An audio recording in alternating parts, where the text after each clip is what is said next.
Pan India లెవెల్లో hit అయిన cinema ఆఫర్ను వదులుకుంటే పరిస్థితి ఎలా ఉంటుంది? అదే చరిత్రలో నిలిచిపోయిన సినిమా అయితే ఆ బాధ అనుభవించిన వాడికే తెలుస్తుంది కదా. ఆ బాధ అనుభవించిన వాడు తమిళ స్టార్ హీరో విక్రమ్. వచ్చిన బంగారం లాంటి ఆఫర్ను చిన్న తప్పుతో పోగొట్టుకున్నాడు.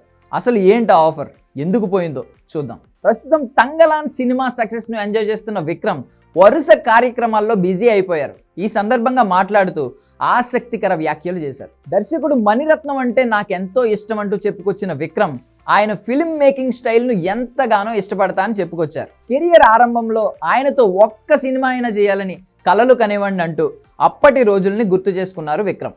ఆ సినిమా తర్వాత రిటైర్ కావడం కూడా తనకి ఇష్టమే అన్నారు.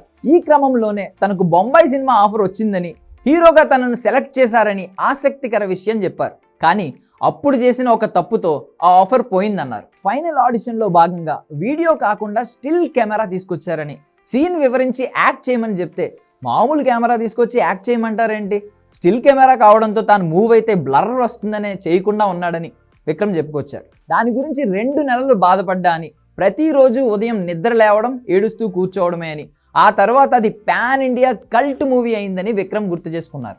బొంబాయి సినిమాలో అరవింద్ స్వామి నటించిన సంగతి తెలిసిందే.